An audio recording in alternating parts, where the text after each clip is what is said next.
भाई कोई बंदा जिहड़ा ना अपनी घोड़ी लैके ते सफ़र ते चला गया ते सफ़र करदे करदे उन्होंने रात पै गई तो एक पिंड मने नज़र आया तो उनदे विच वो वड़ गया तो जाके एक आदमी ने पूछा भी मैं रात रहना है।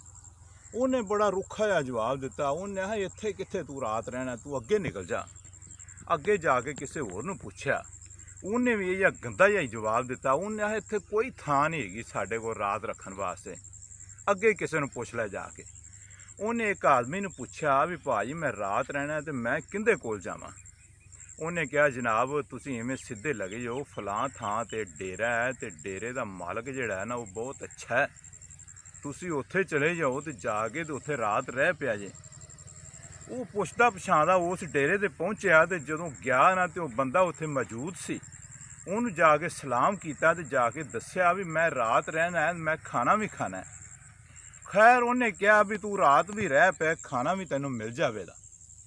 तो घोड़ी जिहड़ी ना उन्हें अपनी उत्थे बद्धी तो जिहड़ा वो डेरे वाला सी ना उन्हें घोड़ी उत्थों खोली तो जिथे उन्दियां गावां बजियां सी ना उत्थे जाके घोड़ी बन दिती तो ये साहब नूं मंजा बिस्तरा दिता तो खाना भी दिता। हुण रात पै गई, घोड़ी सुमन वाली सी, रात आपे ही घोड़ी सू पई। जदों वो डेरे वाले बंदे ने वेख्या भी घोड़ी दा पिछे बच्चा खड़ा है, उन्हें वो बच्चा जिहड़ा ना उत्थों खिच्चिया तो जाके ना अपनी गां दे नाल बन दिता। दिन चढ़ पिया।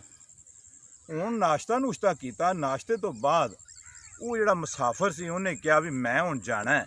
तो उसने कहा ठीक है जनाब तुसीं जा सकदे जे, आ तुहाडी घोड़ी बद्धी है। उन्हें घोड़ी खोली तो वेख्या भी घोड़ी तो सूप ही सी ते इहदा बच्चा गां मगर बज्झा है। उन्हें वो जिहड़ा बच्चा सी ना वो भी खोलन की कोशिश की ते उन्होंने जिहड़ा ना लिजाण की कोशिश की तो वो डेरे वाला आंदा भी इहनूं किधर लई जाना है। उन्हें कहा भी जनाब ये घोड़ी मेरी राते आपे ही सूप ही है तो उन्हें ये बच्चा दिता सी, इनू मैं नाल लैके चलिया। उन्हें कहा खुदा दा खौफ कर, तू ये बच्चा नाल लई जाना है, वो तो मेरी गां सुमन वाली सी ते बच्चा उन्हें दिता है। उसने कहा जनाब गावां जिहड़ियां बच्चे दिंदियां ने वो गावां दे दिंदियां ने, ये घोड़ी दा बच्चा है, मेरी घोड़ी ने दिता है। और रौला पै गया। हुण रौला इन्ना पै गया भी वो डेरेदार जिहड़ा है ना वो बच्चा देन ते रजामंद नहीं है। वो जिहड़ा मुसाफिर सी उन्हें परे कट्ठी की, वड्डे वड्डे जिहड़े चौधरी सी उस पिंड दे उन्होंने कट्ठा किया तो उन्हें कहा ठीक है जनाब असीं तुहानूं बच्चा लैके दिन्ने आं, किहड़ी गल है। सारे लोग उत्थे कट्ठे हो गए, वो डेरेदार भी उत्थे आ गया, जिहड़ा मुसाफिर सी वो भी उत्थे ते जिहड़े चौधरी सी सारे परे करन वाले वो भी उत्थे आ गए।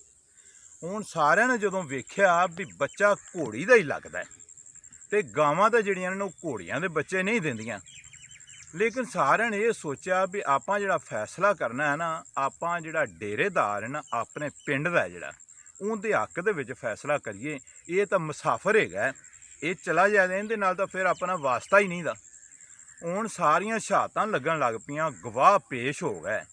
वो जिहड़े गवाह सी उन्हें आख्या भी ये जिहड़ी गां सी ये पहलों ही सुमन वाली सी। डेरेदार ने उन्होंने दस्सिया सी मेरी गां जिहड़ी है ना ये तुसीं ये कहना भी ये सुमन वाली है। हुण सारे गवाहां ने आख्या भी गां सुमन वाली सी चौधरी साहब ते इन्हें आपे ही किते बच्चा दे दिता है। ये हुण मुसाफिर आया घोड़ी ते रातों रात घोड़ी तां नहीं सू सकदी। गल मुकदी ये आ भी परे ने ये फैसला दे दिता भी ये जिहड़ा बच्चा है ये गां दा बच्चा है ते घोड़ी ने बच्चा नहीं दिता ते जिहड़ा मुसाफिर है वो झूठा है। जदों मुसाफिर ने फैसला सुनिया तो उन्हें कहा भी ये किवें जिहड़े सारे लोग जिहड़े ने ये झूठ की जिहड़ी ताईद करते हैं पै ते मैनूं इन्हां झूठा कर दिता है। वो जनाब घोड़ी लैके ते मुसाफिर टुर पिया, बच्चा उत्थे छड्ड दिता। उनका ये ज़हन बन गया, उन्होंने यकीन हो गया भी हुण मैनूं बच्चा नहीं मिलना।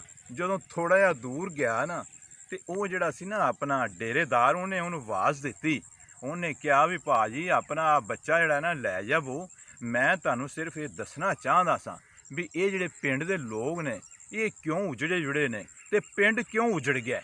पिंड इस वास्ते उजड़ गया है भी जिहड़े आ साडे परे पंचायत दे चौधरी ने इन्हां दे गलत फैसलों की वजह तो पिंड सारा बेआबाद ते उजड़ गया। इत्थों गल तो जिहड़ी चीज़ मैं साबित करनी चाहना ये है भी जिथों इंसाफ खत्म हो जाए ਤੇ ਉੱਥੇ ਜਿਹੜੇ ਨੇ ਆਬਾਦੀਆਂ ਜਿਹੜੀਆਂ ਨੇ ਮੌਜੂਦ ਵੀ ਹੋਵਣ ਤੇ ਆਬਾਦੀਆਂ ਦੇ ਵਿੱਚ ਰੌਣਕ ਖਤਮ ਹੋ ਜਾਂਦੀ ਹੈ, ਖੁਸ਼ਬੂ ਖਤਮ ਹੋ ਜਾਂਦੀ ਹੈ। ਲਿਹਾਜ਼ਾ ਕੋਈ ਵੀ ਫੈਸਲਾ ਕਰਨਾ ਹੋਵੇ ਤੇ ਇਨਸਾਫ ਤੇ ਜਿਹੜਾ ਨਾ ਉਹ ਫੈਸਲਾ ਕਰਨਾ ਚਾਹੀਦਾ, ਝੂਠ ਦੀ ਤਾਈਦ ਨਹੀਂ ਕਰਨੀ ਚਾਹੀਦੀ। अस्सलाम वालेकुम।